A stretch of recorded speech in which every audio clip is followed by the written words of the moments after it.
Hello అండి, అందరికీ నమస్కారం. నా పేరు మణి. మీరు చూస్తుంది స్మార్ట్ మనీ లోగిలి.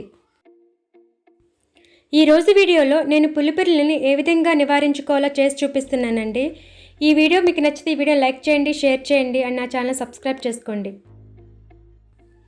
హ్యూమన్ పాపిలామా అనే వైరస్ వల్ల ఈ పులిపిర్లు ఏర్పడతాయండి. ఇవి ఎక్కువగా ముఖం, మెడ, చేతులు, పాదాలపై వస్తూ ఉంటాయండి. కొన్ని పులిపిర్లు నొప్పిగా ఉండవండి, కొన్ని నొప్పి పుడతాయి. కొన్ని పులిపిర్ల దగ్గర దురద కూడా ఉంటుంది. ఇమ్యూనిటీ పవర్ తగ్గినప్పుడు కూడా మనకి పులిపిర్లు వస్తూ ఉంటాయండి. మీరు ఇది గమనించండి. మన ఇంట్లో ఉన్న ఇంగ్రీడియంట్స్తో పులిపిర్లు ఏ విధంగా రిమూవ్ చేసుకోవాలో చేసి చూపిస్తున్నానండి. మనం హెల్దీ ఫుడ్ తీసుకుంటూ ఉంటే ఈ పులిపిర్ల సమస్య కూడా తగ్గుతుందండి. ముందుగా నేను 1 గ్లాస్ బౌల్ తీసుకున్నానండి. అందులో 1/2 table spoon baking soda add చేశాను. సేమ్ అదే క్వాంటిటీలో నేను పసుపు యాడ్ చేస్తున్నానండి. నేను ఇంట్లో వాడే పసుపు యాడ్ చేశాను. నెక్స్ట్ మళ్ళీ అదే క్వాంటిటీలో నేను సున్నం పౌడర్ యాడ్ చేస్తున్నాను. కిల్లీలో వాడే సున్నం పౌడర్ అని యాడ్ చేసుకోవచ్చు. వీటిని విధంగా బాగా కలుపుకుని నేను వాటర్ కొంచెం యాడ్ చేస్తున్నాను. ఎక్కువ యాడ్ చేయకూడదండి. ఈ విధంగా బాగా కలుపుకోవాలండి. మొత్తం కలిసేలాగా కలుపుకోండి. వాటర్ కొంచెం కొంచెం యాడ్ చేసుకోండి, అంతేగాని ముందే ఎక్కువ యాడ్ చేయొద్దు. సో కొంచెం కొంచెం యాడ్ చేసుకుంటూ ఉండండి. వీటిని యాడ్ చేసుకున్న తర్వాత వీటిని పులిపిర్ల మీద ఏ విధంగా అప్లై చేయాలో కూడా నేను ఈ వీడియోలో క్లియర్గా చూపిస్తున్నానండి.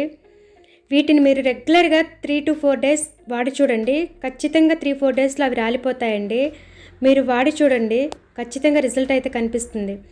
నేను ఇక్కడ పేపర్ మీద కూడా గీసి చూపిస్తున్నాను చిన్న చిన్న పులిపిర్లకి ఏ విధంగా అప్లై చేయాలో. ఒక ఇయర్ బడ్ తీసుకున్నానండి. ఆ ఇయర్ బడ్ సహాయంతో ఈ రెమెడీని నేను పులిపిర్ల మీద అప్లై చేస్తున్నాను. మీరు ఏ విధంగా చేస్తున్నానో కూడా చూడండి.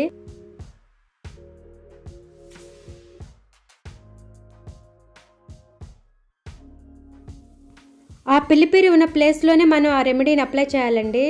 మన స్కిన్కి అది టచ్ అవ్వకూడదు. టచ్ అయితే స్కిన్ నల్లగా మారిపోతుంది. మీరు మాత్రం ఇది జాగ్రత్తగా అప్లై చేసుకోండి.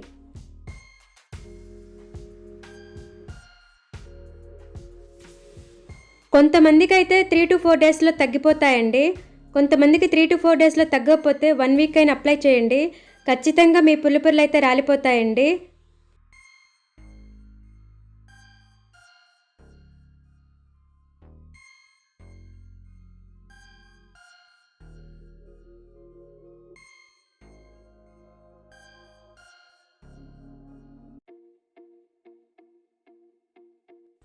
సెకండ్ రెమెడీ నేను చెప్తున్నానండి. బాగా పండిన బనానాని ఒకటి తీసుకోండి. బాగా పండింది మాత్రమే ఉపయోగపడుతుందండి. ఈ విధంగా బాగా పండిన బనానా పీల్ తీసేసి ఆ పీల్ని ఈ విధంగా పులిపిరి చుట్టూ చుట్టేసేయాలండి. చుట్టేసిన తర్వాత మీరు టేప్ వేసేసి ఒక 1/2 గంట 20 నిమిషాలు ఉంచండి. లేదంటే ఓవర్ నైట్ అయినా ఉంచేయచ్చు. అలా ఉంచుకోవడం కష్టం అనుకుంటే ఒక 2 మినిట్స్ వరకైనా దాని మీద రబ్ చేయండి, పులిపిరి మీద ఈ బనానా తోలుతో. అప్పుడు మీకు 3 to 4 డేస్లో అవి రాలిపోతాయండి.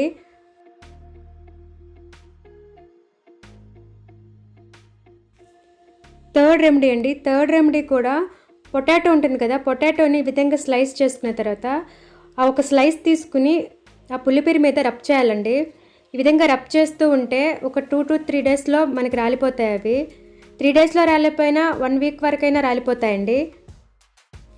న్యాచురల్ రెమెడీస్కి కొంచెం టైం పట్టిద్ది. మీరు 3 to 4 డేస్లో రాలేదని చెప్పి ఆపకుండా 1 వీక్ వరకు కంటిన్యూగా చేసి చూడండి. ఖచ్చితంగా అవి రాలిపోతాయండి. ఈ వీడియో మీకు ఎంతో కొంత హెల్ప్ అయింది అనుకుంటున్నానండి. ఈ వీడియో మీకు నచ్చితే ఈ వీడియో లైక్ చేయండి, షేర్ చేయండి అండ్ నా ఛానల్ సబ్స్క్రైబ్ చేసుకోండి. సబ్స్క్రైబ్ చేసిన పక్కనే బెల్ ఐకాన్ క్లిక్ చేయడం మర్చిపోకండి. Thanks for watching.